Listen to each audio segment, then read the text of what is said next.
누가복음 15장 25절부터 32절까지의 말씀 우리 함께 교독하도록 하겠습니다. 제가 먼저 읽습니다.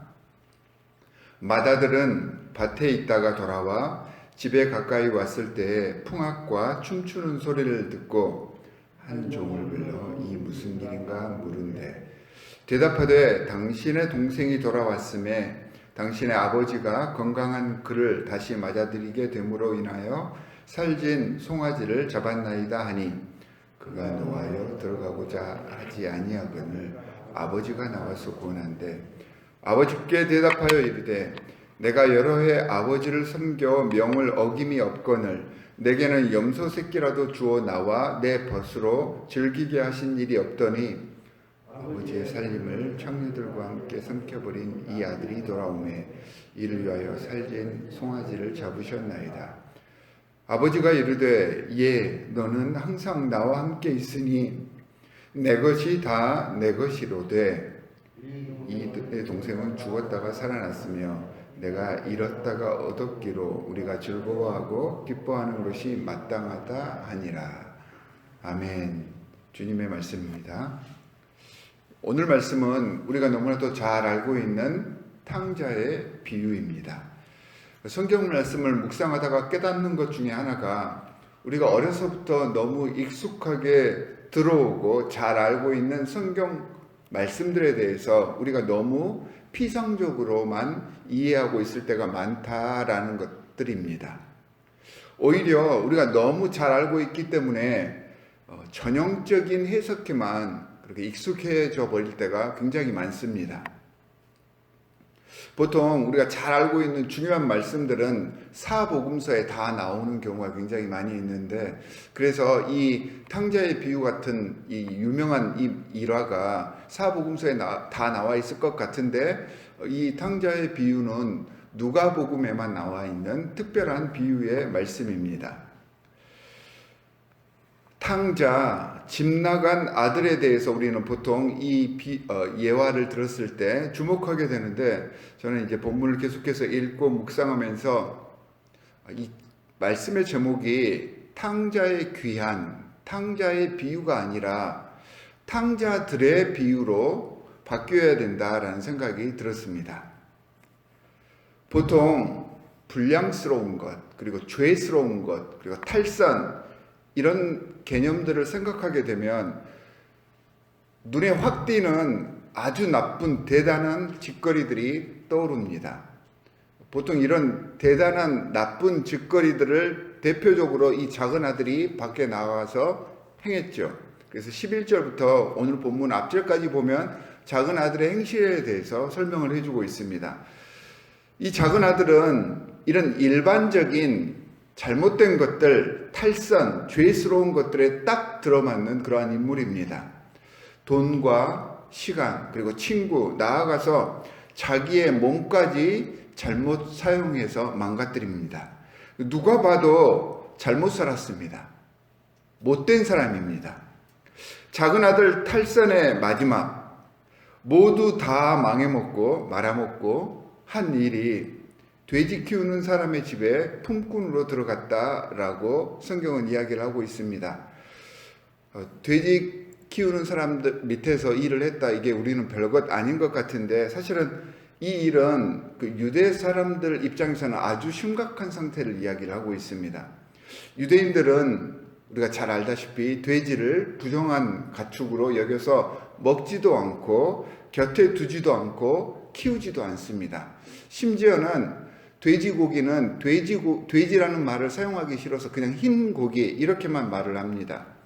제가 알고 있는 이스라엘에 유학을 갔다 온 동기 목사님이 계시는데요. 이스라엘 아이들에게 사탄을 생각나는 대로 그려보라 라고 했더니 어린 아이들이 그림을 그렸는데 돼지 그림을 그리더랍니다. 그만큼 돼지라는 동물은 이스라엘 백성들에게 굉장히 부정적인 동물로 이렇게 인식이 되어 있습니다. 그러니까 둘째 아들이 의탁한 것은 돼지를 키우던 이방인 주인이라는 말입니다. 자기는 살아보겠다고 생존해 보겠다고 아주 세속적이고 더러운 이방 문화의 밑바닥까지 자신을 내던지고 포기했다라는 것을 표현하는 말이 작은 아들이 돼지 키우는 자 밑으로 들어갔다라는 그런 말의 의미입니다. 그러니까 탕자라는 표현에 아주 딱 들어맞는 삶을 살았던 사람이 이 둘째 아들입니다. 다른 사람들뿐만 아니라 심지어 자기조차도 자기 스스로가 그릇된 길을 가고 있다는 것을 인지하는 삶, 이러한 삶을 우리는 보통 탈선이라고 이야기를 하고요. 죄의 삶, 이렇게 받아들이게 되어 있습니다. 그래서 우리 일반 사람들이 이 탕자의 비유에 큰 감흥을 받지 못하는 것 같습니다. 우리가 탕자의 삶을 산다고 말들은 그렇게 하는데 이 탕자의 삶이 우리의 삶이야 이렇게 적용을 해보려고는 하는데 사실 딱히 와닿지가 않습니다. 왜냐하면 물론 그렇게 진짜 굴곡된 삶을 사는 사람들도 있겠지만 그런 특별한 사람들이 아닌 일반 우리와 같은 사람들은 이 작은 아들처럼 막장의 삶을 살고 자포자기하는 경우가 그리 흔하지 않은 일이기 때문입니다. 제가 앞에서 탕자의 비유가 아니라 탕자들의 비유라고 이름을 붙이는 게 맞다고 말씀을 드렸는데 우리가 이 말씀을 곱씹어 들여다보면 볼수록 이 작은 아들 못지않게 큰 아들 또한 탈선의 삶을 살고 있었구나라는 것을 느끼게 됩니다. 오늘 제가 본문에서 큰 아들에게 집중하기 위해서 본문도 큰 아들 부분만 이렇게 조명을 했습니다. 제가 큰 아들에게 집중하는 이유가 있습니다. 작은 아들과 다른 또 다른 탈선의 모습을 보이는 이 큰 아들의 모습이 오히려 일반적인 우리의 모습과 닮아 있기 때문입니다. 그래서 더 공감이 되고 더 나 같아 보이고 더 우리들의 모습 같아 보인다라고 생각을 했기 때문입니다. 사실 큰 아들의 탈선은요, 눈에 잘 보이지 않잖아요.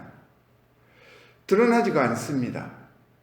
일단 눈에 띄게 잘못된 범죄의 행위를 한 적이 없습니다. 둘째 아들과는 비교되는 부분이죠. 자신도 그리고 이 큰아들의 주위 사람들도 이 큰아들은 장자이고 상속자이고 잘 교육받았고 고분고분 아버지의 말씀을 따르고 규율에 따르고 있는 모범적인 아들이라고 인정을 해 줍니다. 겉모습은 아버지의 아들이니까 아버지의 모습을 하고 있는데 그런데 그 속마음은 아버지의 마음이 아닙니다. 집으로 돌아온 둘째 아들을 보고 아버지는 뛸 듯이 기뻐하는데 이 둘째를 지켜보는 큰 아들의 모습은 얼음덩이도 그런 얼음덩이가 없습니다. 적개심을 그대로 드러내고 있고요. 분노하고 그 앞에서 오만해하고 이기적인 자아를 그대로 다 보이면서 결국에는 아버지에게 자신 속에서 일어나고 있는 분노를 그대로 다 쏟아 놓고 있습니다. 신앙인이라고 하는 토를 쓰고 살아가는 우리들은 사실은 다른 사람들에 비해서 바르게 살아간다고 자부를 합니다. 죄인이라고 말을 하면서도 우리는 구원받은 죄인이라고 하면서 우리를 다른 사람들과는 비교하려고 합니다. 우리도 모르게 내 스스로가 나를 높이고 있는 그런 삶을 삽니다. 그런데 그 속에는 분노가 항상 차 있습니다. 송도라는 이름으로 다른 사람들을 정죄합니다. 내가 깨끗하고 내가 당당하기 위해서 다른 사람들의 그러한 형편을 배려하지 않을 때도 많습니다. 이미 만들어 놓은 편견의 굴레 속에서 다른 사람들을 밀어내고 자꾸 심판하려고 했습니다. 아버지는 속마음으로 자신을 배신했던 그리고 겉으로는 돼지 우리 속에서 구르고 먼지 속에 내던져져서 그 아들에게 둘째 아들에게서 얼마나 심한 냄새가 풍겨나겠습니까? 아마 쓰레기 냄새 같은 그런 냄새가 났을 것 같습니다. 그런 아들을 끌어안고 사랑을 베풀고 계신데 큰 아들은 더럽고 죄인이라고 자기 동생을 경멸과 수치의 눈길로 바라보고 있고 그런 동생을 안고 있는 아버지를 비난하고 있습니다. 죄를 피하려고 노력한다는 그 미명하에 이 큰 아들의 시선으로 갈등과 차별의 분위기를 너무도 쉽게 만들어내는 우리, 그래서 점점 더 심각해지고 엄숙해지기만 해가는 우리의 모습, 아버지의 집에 있으면서도 편하지 않고 날이 가면 갈수록 자꾸 주님께서 주신 사역의 부담감만 느끼고 즐거워하지도 않고 날카로워만 지는 우리. 여러분, 이런 모습도 탈선 아닙니까? 저는 겉으로 드러나는 뻔한 외적인 탈선뿐만 아니라 이런 내적인 탈선이 더 심각한 탈선이고 죄가 될 수 있다고 생각을 합니다. 오히려 이런 내적 탈선이 성령을 회방하는 그런 죄가 될 수 있다라고 저는 생각을 합니다. 말씀을 읽다 보니까 중요한 점 하나를 발견했는데, 작은 아들은요, 지금 이 말씀이 선포된 시점에서 탈선으로부터 돌아와 지금 아버지 집에 들어가 있습니다. 지금 아버지 집에 거하고 있죠. 그런데 큰아들은요, 오늘 본문 말씀 끝나는 순간까지 집에 다시 들어갔다라는 표현이 나오질 않습니다. 28절에 동생이 왔다는 소식을 듣고 집에 들어가려 하지 않았다고 했고요.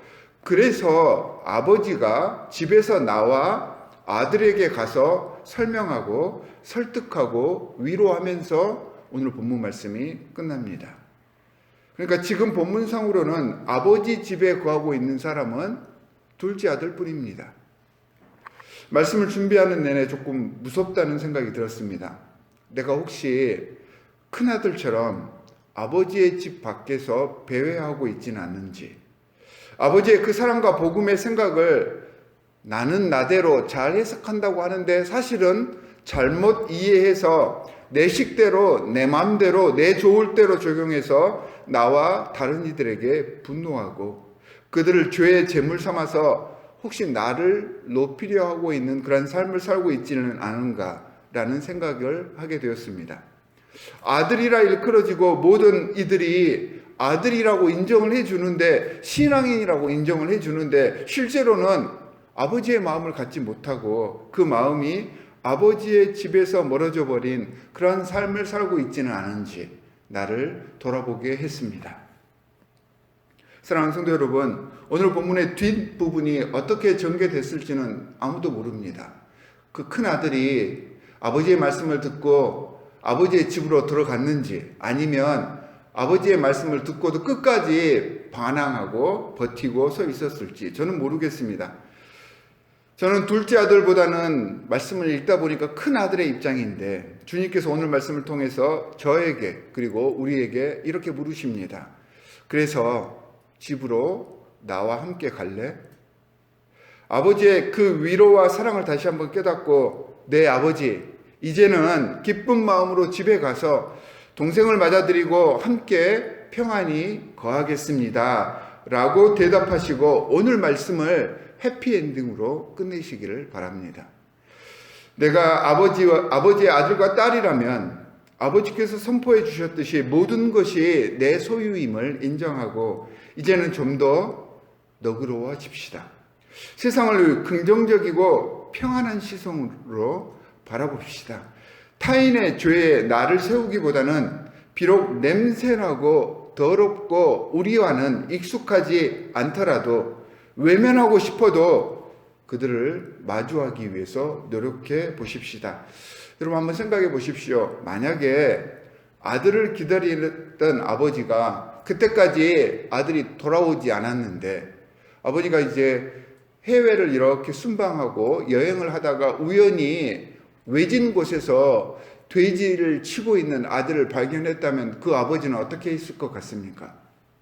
아마 그 아들의 상태를 비난하기보다는 아들이니까 역시 똑같은 모습으로 끌어안고 강제로라도 자신의 집으로 데리고 가셨을 것입니다. 이 아버지의 넉넉한 마음, 사랑의 마음으로 내가 서 있는 주위를 편안하게 만들고 아버지의 집으로 함께 이끌어가고 그 아버지의 집을 세워나가는 오늘 하루가 되시기를 주 예수 그리스도의 이름으로 간절히 축원합니다. 두 가지 기도 제목을 드리도록 하겠습니다. 첫 번째는 매 순간 탈선하는 내 모습을 당당히 내 스스로가 대면하게 하시고 아버지의 마음으로 세상을 바라보고 다른 사람들을 공감해 줄 수 있는 그런 하루가 되게 해 주십시오라고 말씀을 생각하시면서 기도해 주시기 바라고, 두 번째는 오늘은 북한을 위해서 기도해 주시기 바랍니다. 또한 우리 조국 대한민국을 위해서 중보해 주시기 바랍니다. 사실은 우리 대한민국의 모든 신앙이 북에서부터 시작을 했는데 지금은 철의 장막에 가로막혀서 하나님의 복음의 그런 씨앗들이 증거되지 못하고 있습니다. 북한을 위해서, 우리의 조국 대한민국을 위해서 함께 기도해 주시기 바랍니다. 두 가지 기도 제목을 가지고 함께 기도하도록 하겠습니다. 하나님 아버지, 정말로 감사합니다. 오늘 말씀을 통하여서 탈선하는 우리의 모습을 당당하게 대면하게 하시고 아버지의 마음으로 세상을 바라볼 수 있는 영성을 허락해 주시기를 간절히 바랍니다. 우리는 연약하고 부족하기 때문에 작은 죄의 습성에도 넘어지기 쉽사오나 주님께서 성령으로 우리를 강화시켜 주시고 훈련시켜 주시사 아버지의 마음을 품게 하시고 그 아버지의 마음으로 세상을 품어 안고 내가 서 있는 이곳에서부터 하나님의 나라가 세상 속에 확장되어가는 놀라운 역사를 이루어가게 하여 주시옵소서. 하나님 아버지, 우리에게 허락해 주신 조국 대한민국을 위해서 기도합니다. 위정자들을 위해서 기도하며 또한 먼저 믿는 모든 신앙인들과 교회를 위해서 중보하게 하여 주시옵소서. 우리 먼저 믿는 자들이 온 몸과 마음을 다해서 주님의 복음의 선포를 위하여서 헌신하게 하여 주시옵시고 그 모습을 통하여서 이 나라가 복음의 촛대를 감당하는 귀한 선교의 나라로 거듭나게 하여 주시옵시고 특별히 북한의 귀한 복음이 전파되어서 그곳에 있는 불쌍한 심령들이 다시 주님께 돌아와 주님께 영광 돌릴 수 있는 아름답고 귀한 신앙의 나라로 세워주실 것을 믿사오니 이를 위하여서 우리들 중보하기를 쉬는 죄를 결단코 범하지 않게 하여 주시옵소서. 오늘도 새벽을 깨우는 귀한 하나님의 백성들이 있습니다.